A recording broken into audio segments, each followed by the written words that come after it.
India voice, आपकी सोच, आपकी आवाज। नमस्कार, आप देख रहे हैं इंडिया वॉइस और मैं हूं आपके साथ पुष्पेंद्र चौधरी। बुलेटिन की शुरुआत करेंगे। उत्तराखंड में मौसम का मिजाज अचानक बदल गया है, जिससे पर्यटक, किसान और स्थानीय लोग खुश नजर आ रहे हैं। मौसम निदेशक CS तोमर के अनुसार अगले 12 से 24 घंटों में राज्य के विभिन्न हिस्सों में हल्की बारिश और बर्फबारी हो सकती है। 24 जनवरी से मैदानी इलाकों में मौसम साफ होने की संभावना भी जताई गई है, जबकि पहाड़ी इलाकों में हल्की बारिश और बर्फबारी जारी रहेगी। इस बदलाव से तापमान में गिरावट का अनुमान है, जो सामान्य से 4 डिग्री तक नीचे जा सकता है। उत्तरकाशी के यमुनोत्री धाम में हल्की बर्फबारी शुरू हो चुकी है। वहीं खुशी मठ, खरसाली और गंगोत्री के क्षेत्र में भी बर्फबारी हो रही है। चक्राता में भी हल्की बर्फबारी देखने को मिली है, जिससे ठंड बढ़ गई है। इस मौसम के बदलाव से किसानों को उम्मीद है कि यह फसलों के लिए लाभकारी साबित होगा, जबकि पर्यटक बर्फबारी का आनंद लेने के लिए उत्साहित हैं। रुड़की से लक्सर तक तेज हवाओं के साथ बूंदाबांदी शुरू हो गई है, जिससे ठंड में वृद्धि हुई है। मौसम विभाग ने देहरादून, रुद्रप्रयाग, बागेश्वर और पिथौरागढ़ में ऑरेंज अलर्ट जारी किया है और ऊंचाई वाले इलाकों में बर्फबारी की चेतावनी दी गई है।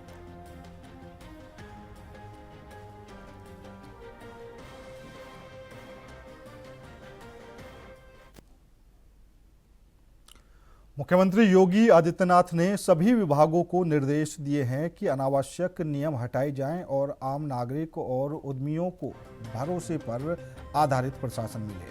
उन्होंने कंप्लायंस रिडक्शन फेज की समीक्षा करते हुए कहा कि सुधार केवल कागजों पर नहीं बल्कि जमीन पर देखने चाहिए। मुख्यमंत्री ने स्पष्ट किया कि रेगुलेशन का अर्थ नियंत्रण समाप्त करना नहीं, बल्कि अनावश्यक नियंत्रण हटाकर आवश्यक नियमों को सरल और पारदर्शी बनाना है। उन्होंने निर्देश दिए कि अलग अलग विभागों की प्रक्रियाओं को एकीकृत डिजिटल प्लेटफॉर्म पर लाकर काम की समय सीमा तय की जाए।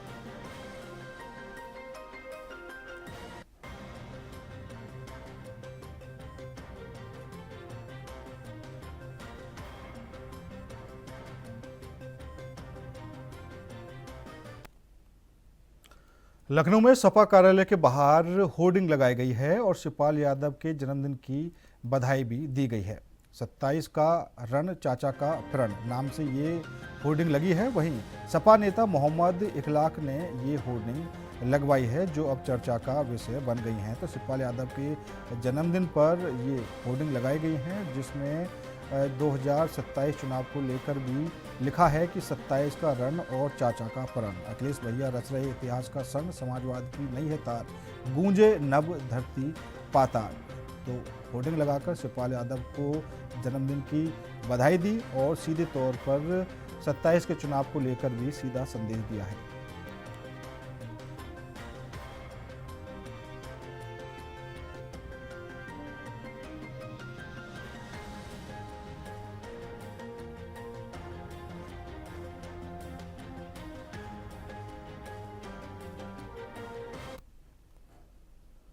वृंदावन में बसंत पंचमी के पावन अवसर पर ब्रज में होली महोत्सव की शुरुआत हो गई है। ठाकुर बांके बिहारी मंदिर में अबीर गुलाल की वर्षा के साथ 40 दिवसीय होली महोत्सव का शंखनाद हुआ है।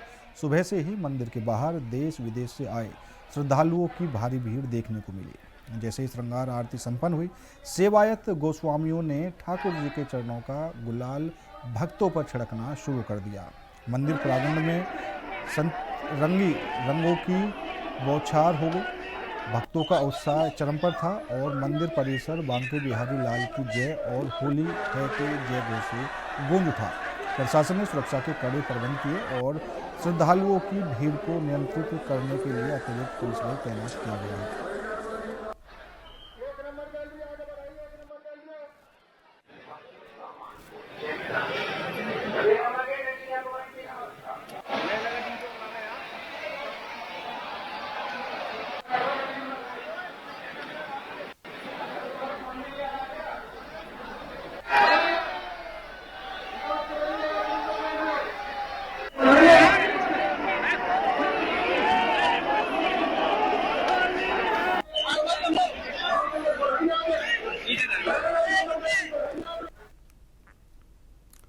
प्रयागराज के माघ मेले में शंकराचार्य स्वामी अविमुक्तेश्वरानंद सरस्वती ने बसंत पंचमी के स्नान से परहेज किया है, क्योंकि उन्हें ठंड में लगातार रहने के कारण तेज बुखार हो गया था।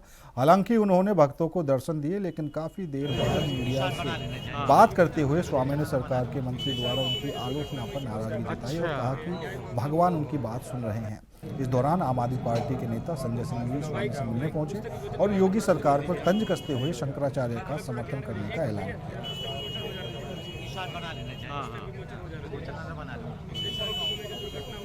अच्छा,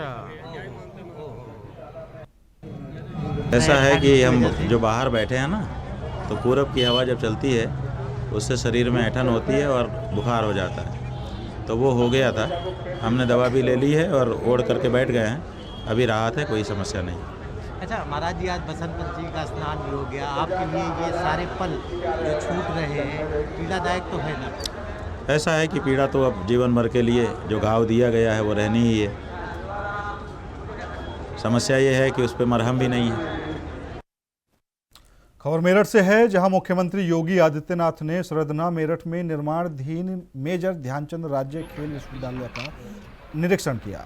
इस दौरान एक दिलचस्प वाकया देखने को मिला, जो अब सोशल मीडिया पर वायरल हो गया है। निरीक्षण के दौरान मुख्यमंत्री ने पूर्व मुख्यमंत्री सीएम योगी ने पूर्व विधायक संगीत सोम को पीछे हटने का संकेत दिया और कहा कि मंत्री जी को आगे आने दो। इसके बाद हस्तिनापुर के विधायक और राज्य मंत्री दिनेश खटीक को अपने बगल में खड़ा कर लिया। इस समय मुख्यमंत्री यूनिवर्सिटी के मॉडल का अवलोकन कर रहे थे। जानकारी के अनुसार सीएम के आने से पहले ही संगीत सोम और पुलिस के बीच हल्की झड़प हुई थी। मौके पर मौजूद अधिकारियों ने स्थिति को संभालते हुए विवाद को शांत कराया।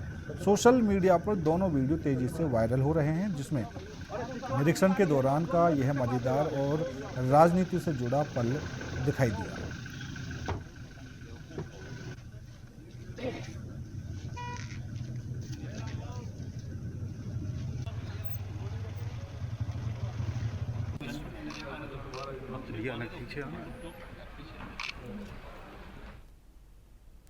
रायबरेली में युवाओं पर अवैध असलों के प्रदर्शन का नया वीडियो वायरल हो गया है। वीडियो में देखा जा सकता है कि डीजे की धुन पर लगभग आधा दर्जन युवक तमंचा लेकर ठुमके लगा रहे हैं और हुल्लड़ मचा रहे हैं।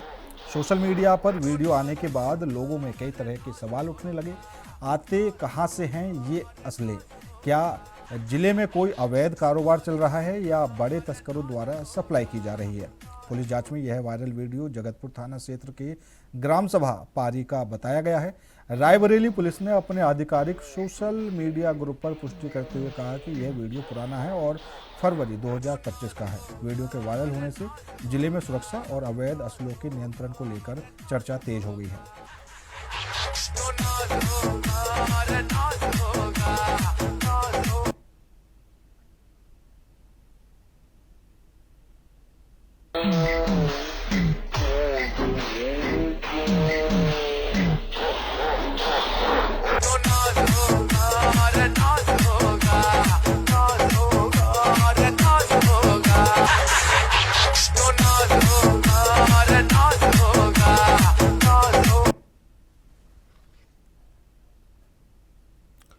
रायबरेली पुलिस अधीक्षक डॉक्टर यशवीर सिंह ने देर रात पुलिस महकमे में बड़ा तबादला अभियान चलाया। इस दौरान आधा दर्जन उप निरीक्षकों के कार्य क्षेत्र में बदलाव किया गया है।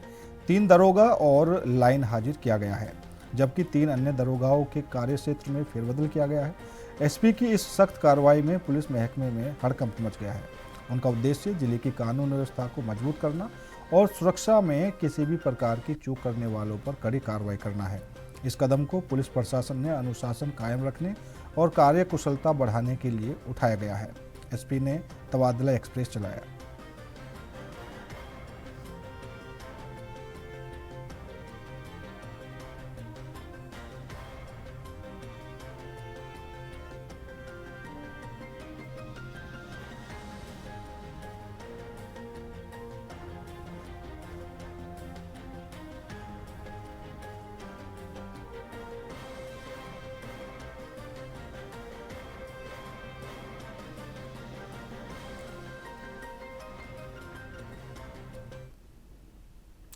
फिलहाल रुकेंगे छोटे से ब्रेक के लिए। ब्रेक के बाद खबरों का सिलसिला लगातार जारी है। ब्रेक के बाद एक बार फिर आप सभी का स्वागत है। रुक करेंगे अगली खबर का। कानपुर के घाटमपुर थाना क्षेत्र के नौबस्ता पूर्वी इलाके में मामूली विवाद के बाद एक युवक की नशेबाजी को लेकर लाठी डंडों से पीट कर हत्या कर दी गई। आरोप है कि गांव के ही 4 लोगों ने युवक पर हमला किया। घायल युवक ने अस्पताल जाते समय दम तोड़ दिया। हत्या के बाद आरोपी मौके से फरार हो गई। वहीं पुलिस ने मामला दर्ज कर शव को पोस्टमार्टम के लिए भेजा है। चारों आरोपियों की तलाश फिलहाल की जा रही है। इस वारदात ने इलाके में तनाव पैदा कर दिया है और पुलिस ने सुरक्षा बढ़ा दी है।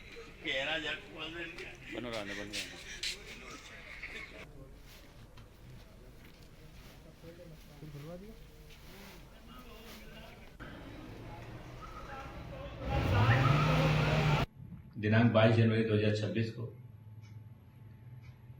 थाना घाटमपुर अंतर्गत कस्बा मोहल्ला नौबस्ता पूर्वी में मोहित पांडे नाम के व्यक्ति के साथ उसके दोस्तों ने मारपीट की घटना को अंजाम दिया। मोहित पांडे को घायल अवस्था में सीएचसी लाया जाता है, जहां डॉक्टरों द्वारा उसे मृत घोषित कर दिया जाता है। पंचायतनामा की कार्रवाई पूर्ण कर बॉडी को पोस्टमार्टम हेतु भेजा गया है तथा परिजनों से तहरीर प्राप्त कर अभियुक्त पंजीकृत किया जा रहा है तथा अभियुक्तों की गिरफ्तारी हेतु 3 टीमों का गठन कर दिया गया है एवं अग्रिम वैधानिक कार्रवाई संपादित की जाए। कौशाम्बी जिले के टेवा पॉलिटेक्निक कॉलेज के छात्र छात्राओं ने कॉलेज प्रशासन की मनमानी और बदसलूकी के खिलाफ महेवा रामगमन हाईवे पर चक्का जाम कर दिया। छात्रों का आरोप था कि कॉलेज प्रशासन उनकी समस्याओं को नजरअंदाज कर रहा है और उन्हें मानसिक शोषण का शिकार बनाया जा रहा है। सूचना मिलते ही पुलिस और प्रशासनिक अधिकारी मौके पर पहुंचे। एसडीएम ने छात्रों से बातचीत की और आरोपियों के खिलाफ कार्रवाई का भी आश्वासन दिया है। इसके बाद छात्रों ने अपना प्रदर्शन समाप्त कर दिया। इस घटना से क्षेत्र में अफरा तफरी का माहौल था, लेकिन एसडीएम के आश्वासन पर स्थिति सामान्य हो गई है।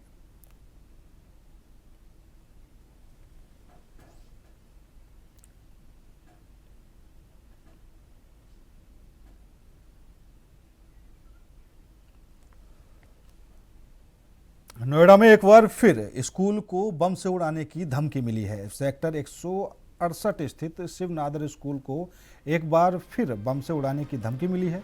धमकी ईमेल के माध्यम से दी गई, जिसके बाद नोएडा कमिश्नरेट पुलिस तुरंत सक्रिय हो गई।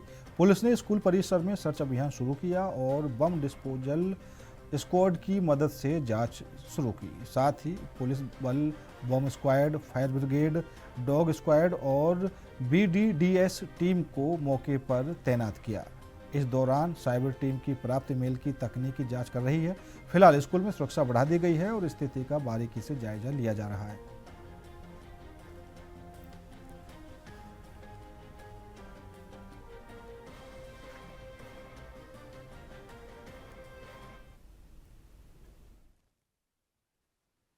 विभिन्न स्कूलों में ईमेल के माध्यम से थ्रेट की सूचना प्राप्त हुई है। जैसे ही सूचना प्राप्त हुई, इस पर त्वरित कार्रवाई करते हुए जो भी बम डिस्पोजल स्क्वाड के माध्यम से, AS चेक टीम के माध्यम से, डॉग स्क्वाड के माध्यम से स्थानीय पुलिस और सीनियर ऑफिसर्स लगातार मौजूद रहकर विभिन्न स्कूलों में चेकिंग करा रहे हैं और अभी तक चेकिंग में कोई प्रतिकूल बात नहीं आई है। जो ईमेल प्राप्त हुआ है उसकी तकनीकी उसका एनालिसिस कराई जा रही है। जौनपुर से एक हैरान कर देने वाला मामला सामने आया है, जिसने इंसानियत और समझदारी दोनों को झकझोर कर रख दिया है। जिस मामले को पुलिस अब तक हत्या के प्रयास की संगीन वारदात मानकर जांच कर रही थी, वह पूरी तरह फर्जी निकला। चौंकाने वाली बात ये रही कि बदमाशों ने नहीं बल्कि खुद युवक ने सरकारी और मेडिकल सुविधाओं का लाभ लेने के लिए अपने ही पैर को ग्लेडर मशीन से काट लिया। पुलिस 4 दिनों तक इस मामले में 1 दर्जन से ज़्यादा लोगों से पूछताछ करती रही, लेकिन जब सच सामने आया तो हर कोई दंग रह गया।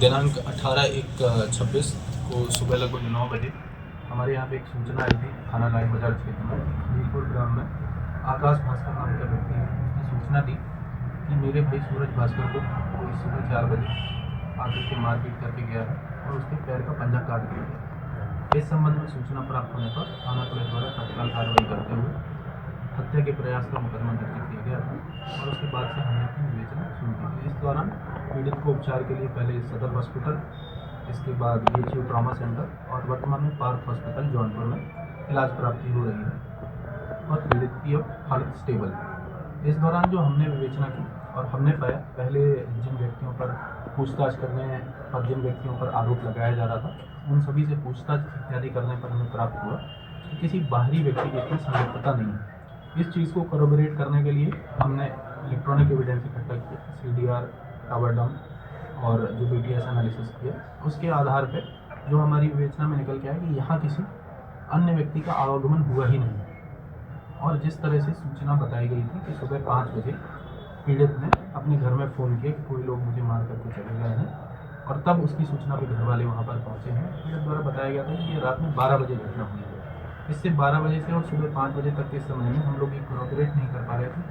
यदि व्यक्ति 12 बजे से और 5 बजे तक पैर कटा हुआ पड़ा रहेगा तो उस दौरान ब्लड लॉस की वजह से अनकॉन्शियस भी हो सकता है इत्यादि अनेक तरह की संभावनाएं थी जो हम लोग एक्सप्लोर कर रहे थे। छोटे भाई हमारे हैं। छोटे भाई हैं। क्या घटना घटी है इनके साथ? असल में सर जी बात ऐसा, फिर मकान बनवाए हैं, 2-4 घर यादव बस्ती है, इसको धमकी दिए थे लाइट यहाँ मत बारा करो। लाइट के लिए कुछ आपत्ति था लोगों को था और रोड में टहलता था का नाम है। तो बीच में सब गलेंडर ले कोई आया था चोरी करने के, खिड़की चोरी करने के लिए, तो गलेंडर फेंक दिए का नाम है वो सब।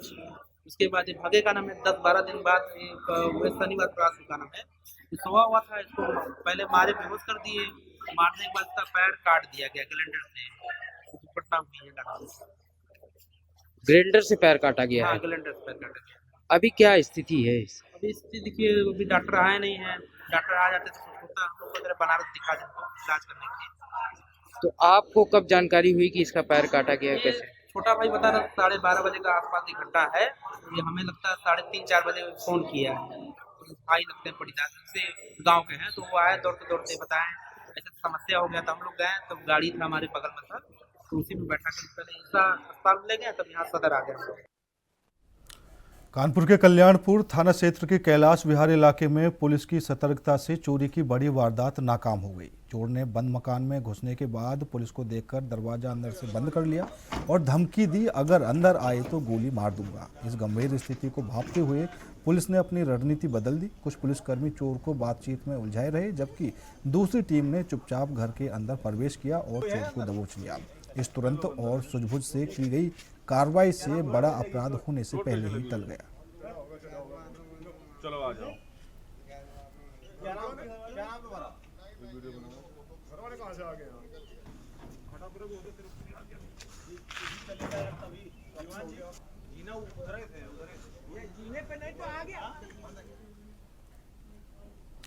चंदौली के मुगलसराय कोतवाली के सतपोखरी इलाके में एक दिल दहला देने वाली घटना सामने आई है, जहां 2 दिन से गायब 3 साल के मासूम शकीन का शव एक गड्ढे से मिला है।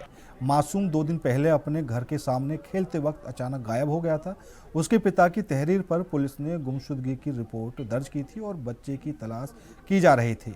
सोमवार को गड्ढे में बच्चे का शव मिलने से परिवार का रो रो कर बुरा हाल हो गया है।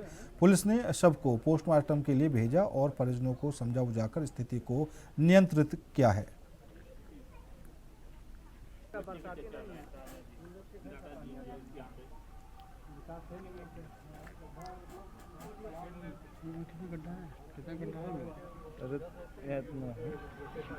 हमको सतपोखरी में सूचना आई थी कि एक 3 साल की बच्चा जो है गायब मिलने की सूचना पे तत्काल पुलिस मौके पर पहुंचे हुए खोजने में लगे। उसमें फॉरेंसिक यूनिट, डॉग स्क्वाड एवं अन्य कैमरा चेक करने के लिए कई टीम्स इसमें गठन किए गए थे और सर्च होने के बाद ये पता चला कि आज शाम के टाइम में ही बच्चे की बॉडी मिली है। घर के जो बगल वाले एक पॉन्ड है, तालाब है, जिसमें से मिली है और बॉडी कब्जे में लेकर के हॉस्पिटल के लिए भेजा गया है पोस्टमार्टम के लिए। प्रयागराज के घोरपुर के रहने वाले 2 आरोपी इरफान और कल्लू ने चित्रकूट जिले के बरगढ़ में रहने वाले व्यापारी अशोक केसरवानी के बेटे आयुष केसरवानी का अपहरण कर लिया। बदमाशों ने बेटे को वापस करने के बदले 40 लाख रुपए की फिरौती मांगी। पैसा न मिलने पर बदमाशों ने आयुष की हत्या कर दी। घटना के बाद हरकत में आई पुलिस ने दोनों बदमाशों को घेर लिया और पुलिस की गोलीबारी से एक बदमाश की मौत हो गई, जबकि दूसरा बदमाश घायल हो गया। उसे एसआरएन अस्पताल में भर्ती कराया गया है। अपहरण और हत्या से आक्रोशित बरगढ़ बाजार के लोगों ने शुक्रवार को बरगढ़ तिराहे पर चक्का जाम कर दिया। डीएम और एसपी के आश्वासन पर व्यापारियों ने जाम खत्म किया। पुलिस अधीक्षक अरुण कुमार सिंह ने कहा कि पुलिस ने तुरंत कार्रवाई करते हुए आरोपियों को पकड़ा और घटना की गहराई से जांच की जा रही है।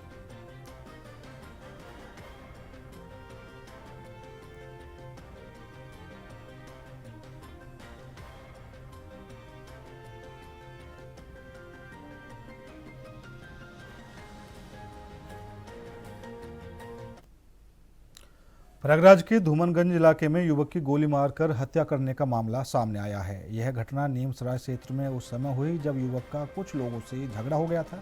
झगड़े के बाद एक युवक ने कट्टे से फायर किया, जिससे वह घायल हो गया और इलाज के दौरान उसकी मौत हो गई। घटना का सीसीटीवी फुटेज सामने आया है, जिसमें आरोपियों को भागते हुए देखा जा सकता है। पुलिस ने हत्या के आरोप में 4 लोगों के खिलाफ मुकदमा दर्ज कर लिया है। वहीं बताया जा रहा है कि युवक और आरोपियों के बीच पहले से रंजिश थी और इससे पहले भी युवक पर हमले हो चुके थे। पुलिस मामले की जांच कर रही है और आरोपियों की गिरफ्तारी के लिए फिलहाल लगातार प्रयास कर रही है।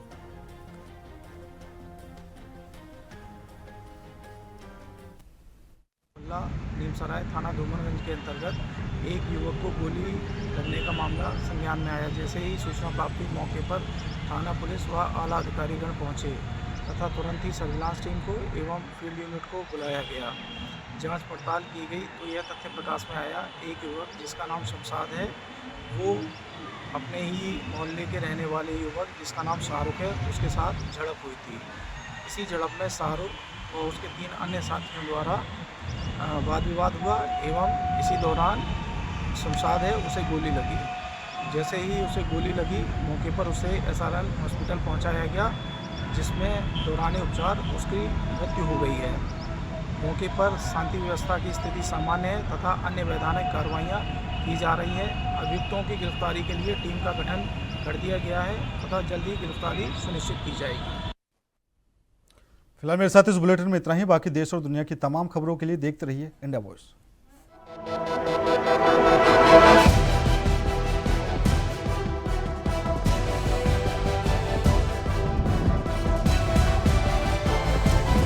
इंडिया वॉइस, आपकी सोच, आपकी आवाज।